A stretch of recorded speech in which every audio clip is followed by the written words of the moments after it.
So in order to study the continuity of several variables, firstly we should note that a function should be continuous at a point x0, y0 if these three conditions are satisfied. The first condition is that the function should be defined at that particular point. Second thing is that the limit of the function should be defined at that particular point, that means it should exist. And the third point is that the value of the limit should be equal to the value of function at that point. In earlier case it would be some arbitrary number, say L, but in this case it should be the value of the function calculated at the point x0, y0.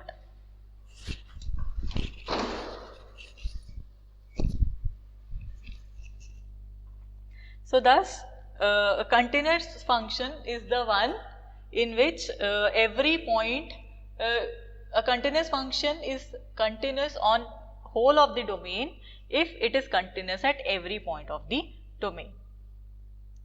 So let us see some questions. In the question we have to tell at what points the following function is continuous. So the function is defined like this: f of x, y, that is equal to sine x plus y.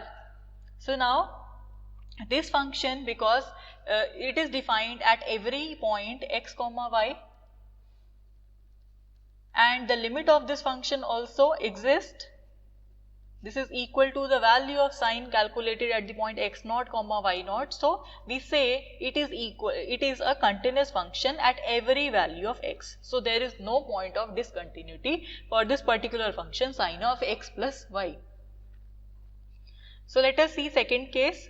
For the second part we have this function as x plus y divided by x minus y.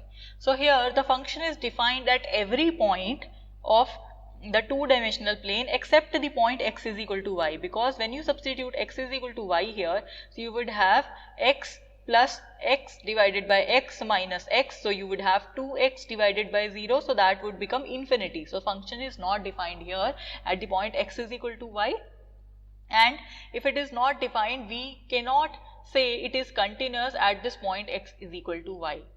But at all other points except this point x is equal to y, we say our function is a continuous function. For the third case, for the third part, our function is given to be x plus y divided by 2 plus cos x.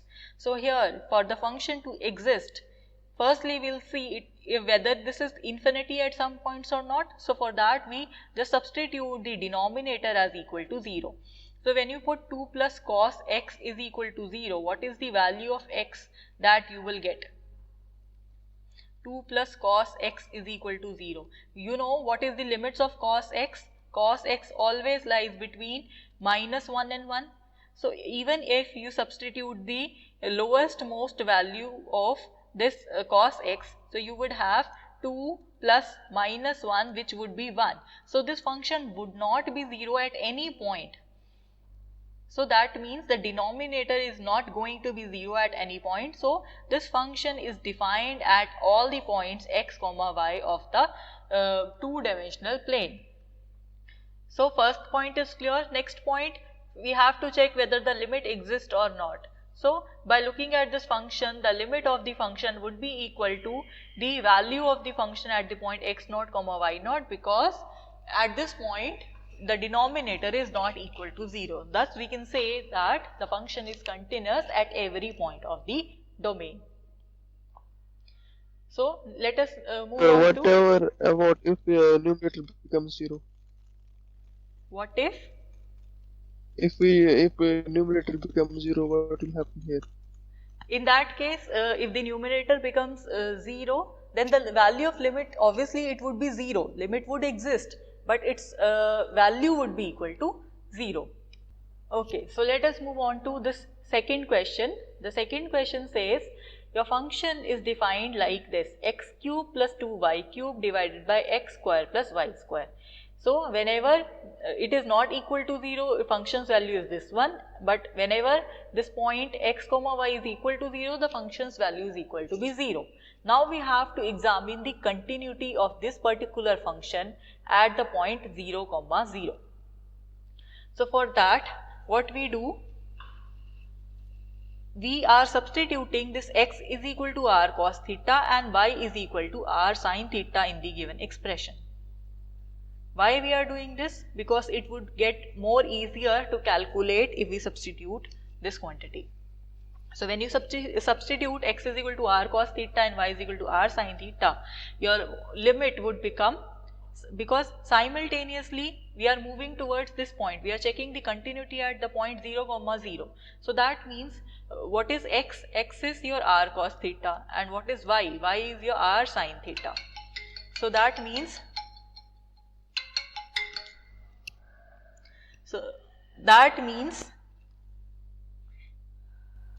this the value of x was r cos theta and the value of y was r sin theta. So together when they will tend towards this point 0, 0, so that means this quantity together will tend towards the point 0, 0. So that means do you see some angle where this sin theta and cos theta will tend to 0 together? There is no such angle. Whenever sin theta is 0, cos theta is not 0, and whenever cos theta is 0, sin theta is not 0, because they are complementary to each other. So that means for these to be together 0, your r should be equal to 0. Then only they could together be 0. So that means our limits x comma y is now going to tend to the point 0, 0. So that means r tends to 0 here. So our limit x comma y tending to 0, 0 is now of the function f of x y will now gonna change to limit r tending to 0, x cube will change into r cube cos cube theta, 2 will come as such, and this y cube will change to r cube sin cube theta, and then x square would come to r square cos square theta, y square would be r square sin square theta. So now when you if you substitute the limit directly, r tending to 0, because in the denominator we have this r square, which is creating problem, because the denominator would become 0 when you substitute r is equal to 0. So that means you have to get rid of this r square from the denominator. So you could take this r square common, so it would be cos square plus, theta plus sin square theta, which is equal to 1. So you are only left with r square, and in the numerator you have r cube cos cube theta plus 2 sin cube theta. Okay. So this 2 power of r cancels with 2 powers of r, so you are only left with r into cos cube theta plus 2 sin cube theta. So now when you substitute r is equal to 0 into this expression, so this will become 0. And if you see the function's value defined at the point 0, that is given to be equal to 0. So that means this value of limit is equal to the function's value evaluated at the point 0, 0.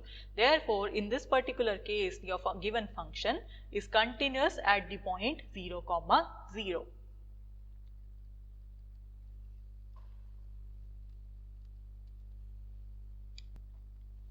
So the third question here is, we have whenever x, y is equal to 0, the function's value is equal to 0, and whenever they are not equal to 0, the function's value is this one. So we have to check the continuity of this particular function at the point 0, 0.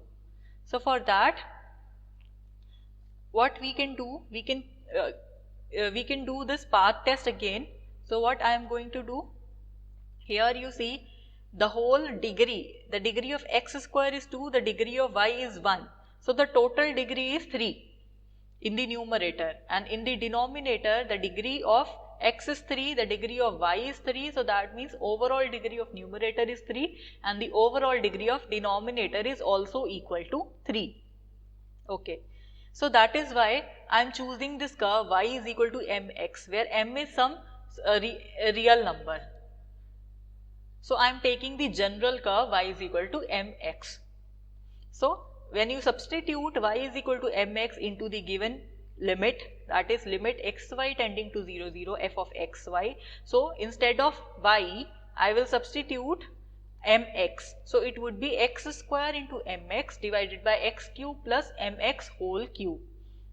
So you could simplify this. So this x cube will cancel with in the denominator and numerator both, and you would be left with m divided by 1 plus m cube. So here also the value of limit is not unique. Why? Because it is dependent on m. It is dependent on m. So as soon as you change your m, then this limit would change. So the limit is not defined, or the limit does not exist here at the point whenever xy goes to the point 0, 0. So thus we say, because the limit does not exist, the given function is not continuous at the point 0, 0.